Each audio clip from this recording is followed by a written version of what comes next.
이제 아름다운 발걸음이라는 제목으로 하나님의 말씀 증거하겠습니다. 10월 첫 주에 시작한 가을 전도 축제가 이제 마지막 주차가 됐습니다. 이제 돌아오는 주일을 우리는 초청 주일로 정하고 그동안 기도하면서 마음에 품었던 분들을 초대해 보려고 합니다. 그래서 돌아오는 초청 주일의 이름을 저희가 붙였는데 뷰티풀 데이라고 이름을 붙였습니다. 말 그대로 아름다운 날이라는 뜻입니다. 이 날을 아름다운 날이라고 이름을 지른 이유가 있습니다. 그것은 바로 생명 되신 예수님과의 만남이 있는 날, 그러니까 예수님과의 만남, 아름다운 만남이 있는 날이라고 해서 뷰티풀 데이라고 지었습니다. 그래서 우리는 초대된 분들에게 이제 예수님을 소개하려고 합니다. 우리가 받았던 영원한 생명으로의 초대, 예수 그리스도의 십자가, 그 자비의 초대를 우리가 초대된 분들에게 해보고자 합니다. 그래서 우리는 이 날을 뷰티풀 데이, 아름다운 만남이 있는 날로 이름을 지었습니다.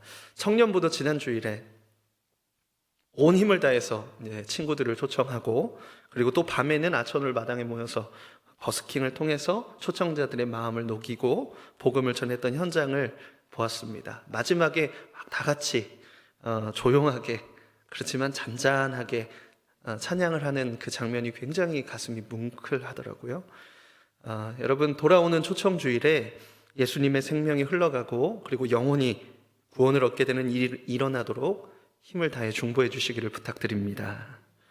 오늘 본문은 굉장히 명백한 사실 한 가지를 우리에게 말씀해 주고 있습니다. 본문 13절 말씀에 누구든지 주의 이름을 부르는 자는 구원을 받으리라. 구원의 조건이 무엇이라고 적혀 있습니까? 주의 이름을 부르는 것입니다. 예수 그리스도를 구원자로 믿고 그 이름을 부르는 것. 구원을 얻는 방법이 너무 단순합니다. 다른 복잡한 무언가가 없어요. 주 예수 그리스도의 이름을 부르면 구원을 받습니다. 그런데 여러분, 이것은 자연적으로 되는 일이 아닙니다. 누군가는 말해줘야 됩니다.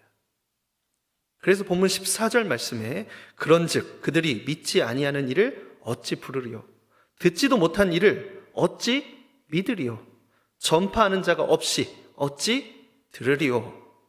이 복음의 비밀은 단순하지만 전해줘야 알 수 있습니다. 또 본문 15절 말씀에 보내심을 받지 아니하였으면 어찌 전파하리요?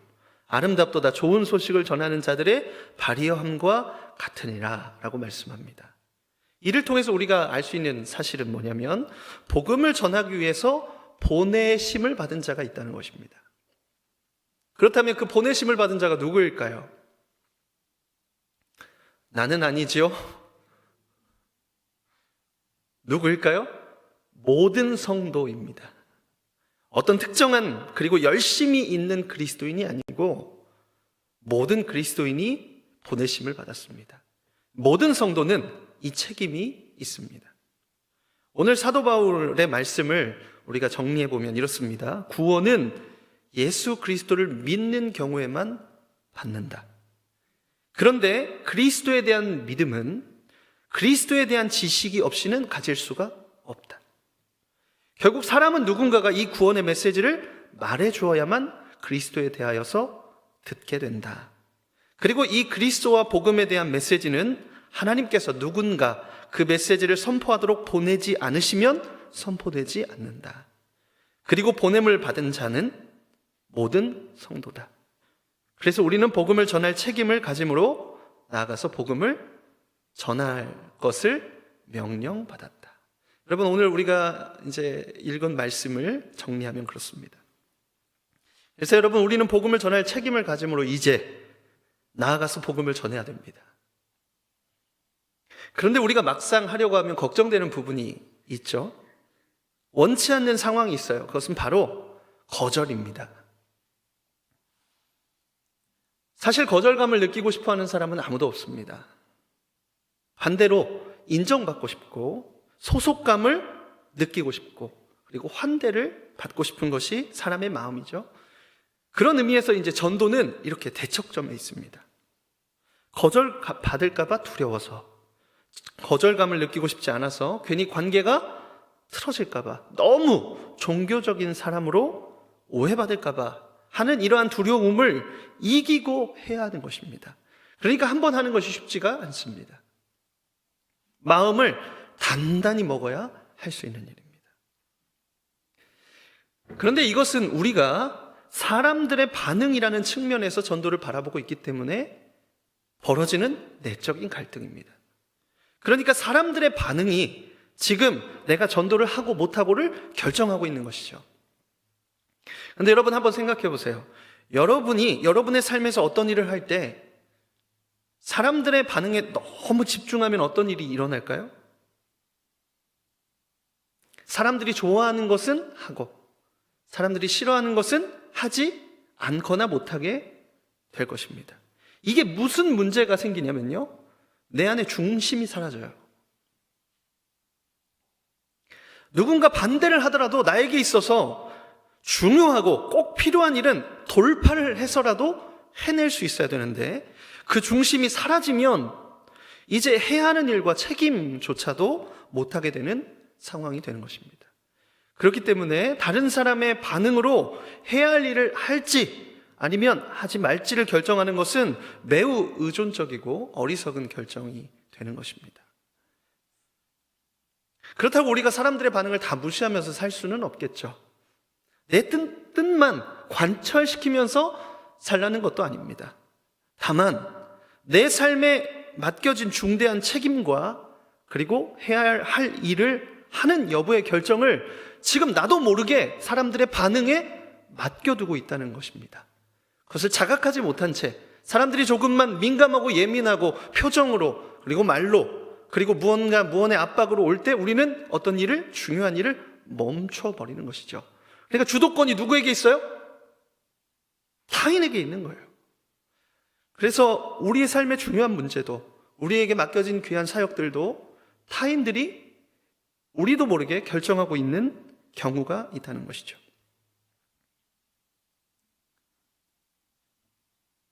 이것은 마치 당장 한 치 앞만 보고 걸어가는 것과 같습니다. 눈앞에 있는 것만 보고 걸어가는 것이죠. 앞에 있는 반응이 내 삶의 중요한 것들을 결정하게 만들기 때문에 그렇습니다. 여러분, 말편자라고 아세요? 말편자가 뭐냐면 이렇게 말 발굽에 이렇게 덧대는 철입니다. 그래서 말 발굽 모양으로 얇게 이렇게 만들어서 말이 보다 멀리, 그것도 빠르게 달릴 수 있도록 해주는 쇠 틀이죠. 어느 날 철방에서 스승이 제자에게 이 말편자 하나를 만들어주고 주면서 똑같은 모양으로 100개를 만들라고 일을 시켰습니다. 그리고 다시 돌아와 보니까 100개의 편자가 있는데 그 100개가 각각 모양이 다 다르더라는 거예요. 그 이유가 무엇이었을까요? 원래는 원본 첫 번째, 원본 두 번째, 원본 세 번째 이렇게 만들어야 되는데 원본 첫 번째, 두 번째, 두 번째, 세 번째, 세 번째, 네 번째, 99번째, 100번째 이렇게 바로 앞에 것만 보고 만든 거예요. 그러니까 나중에 보니까 그 편자가 크기가 조금씩 다 다르고 나중에 100번째 것은 이게 편자인지 아닌지 알기가 어려워졌다는 것이죠. 여러분, 바로 앞에 있는 것만 보고 가면 잘 가고 있는 것 같은데 이상한 곳에 가서 서 있을 수 있습니다. 그러니까 우리가 해야 되는 것은요, 바로 앞에 있는 것만 보고 가는 것이 아니고 원본을 보고 만드는 것, 그것이 일정하게 모양을 유지하는 방법인 것이죠. 여러분, 바로 눈앞에 있는 사람들의 반응이 아니라 때로는 거절을 당해도 때로 반대를 당하더라도 해야 할 일을 해낼 수 있을 줄 알아야 합니다. 그래서 관점을 우리가 한번 바꿔봐야 돼요. 어떻게?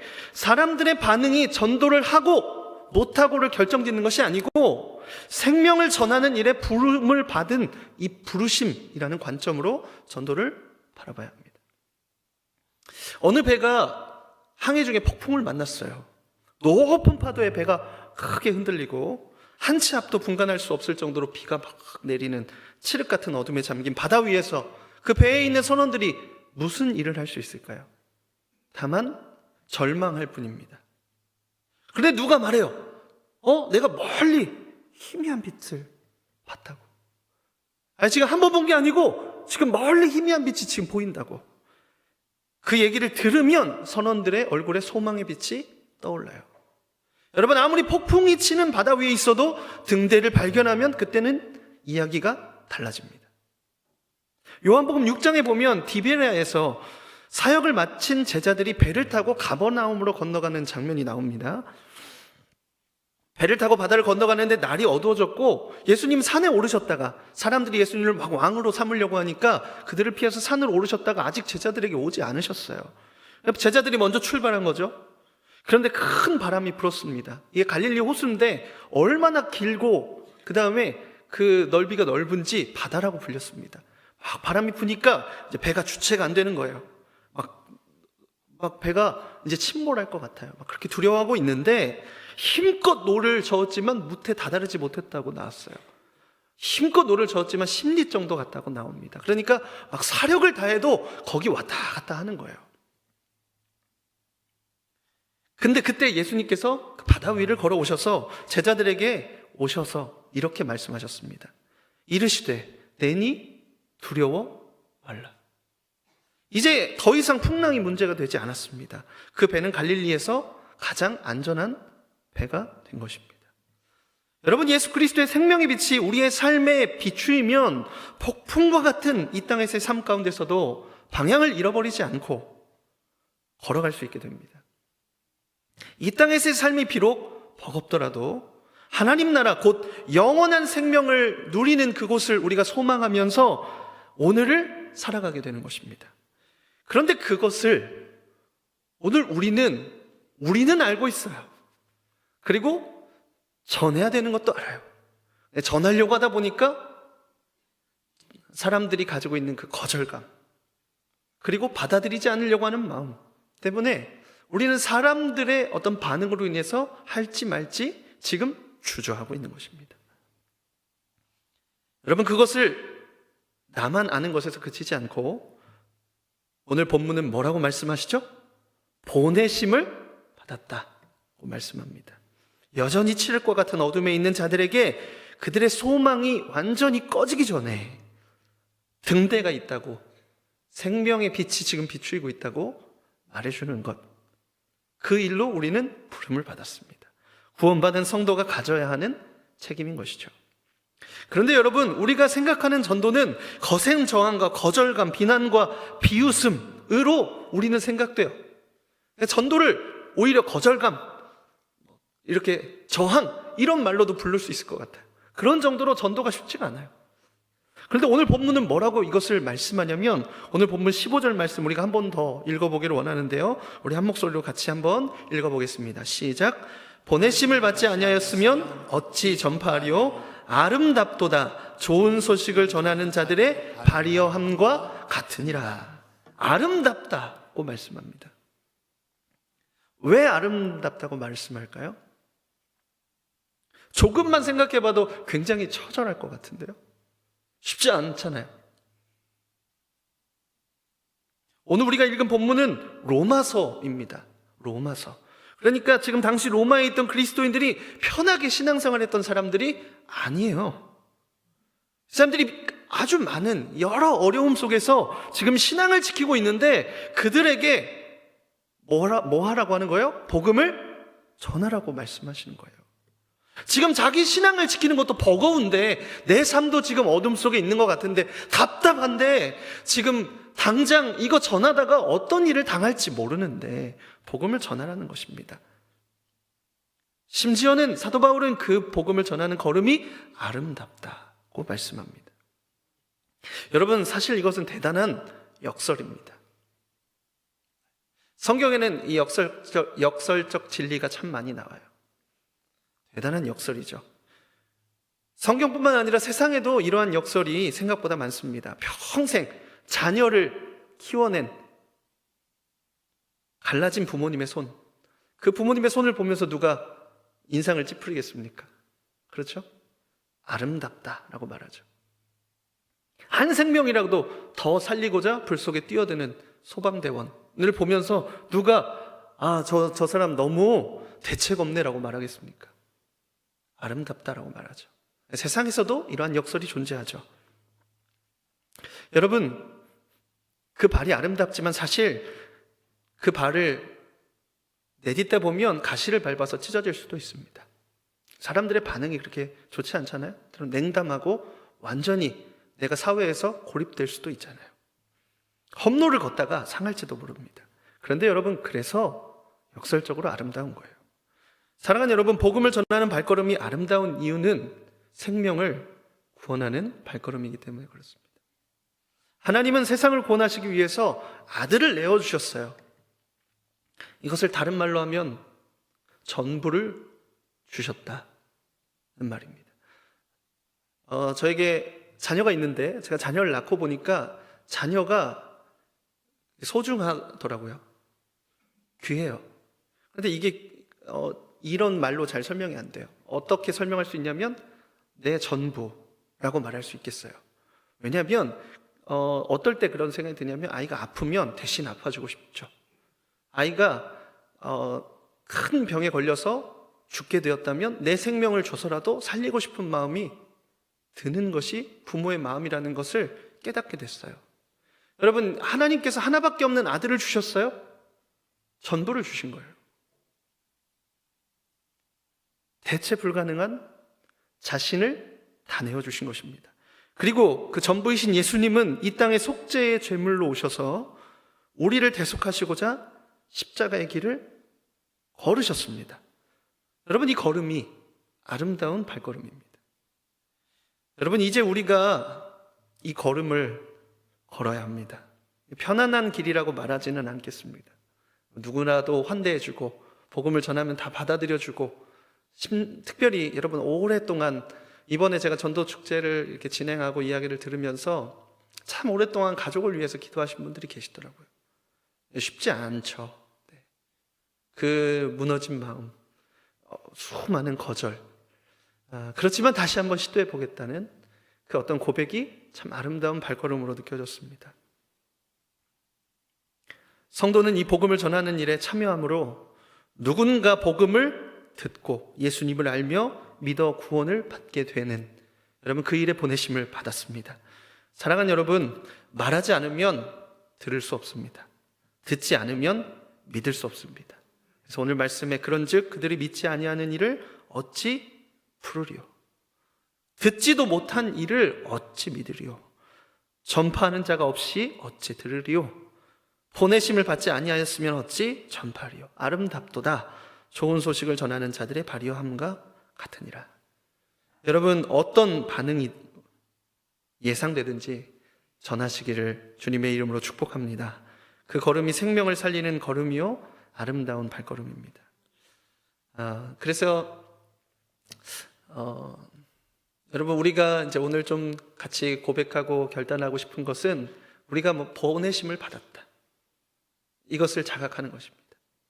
그리고 전도는 사람들의 반응으로 인해서 좌지우지되는 것이 아니고 그 사명을 가진 우리가 생명을 살리고자 생명을 받은 생명을 흘려보내는 그 부르심과 사명이라는 그 부르심 위에서 해내는 것입니다.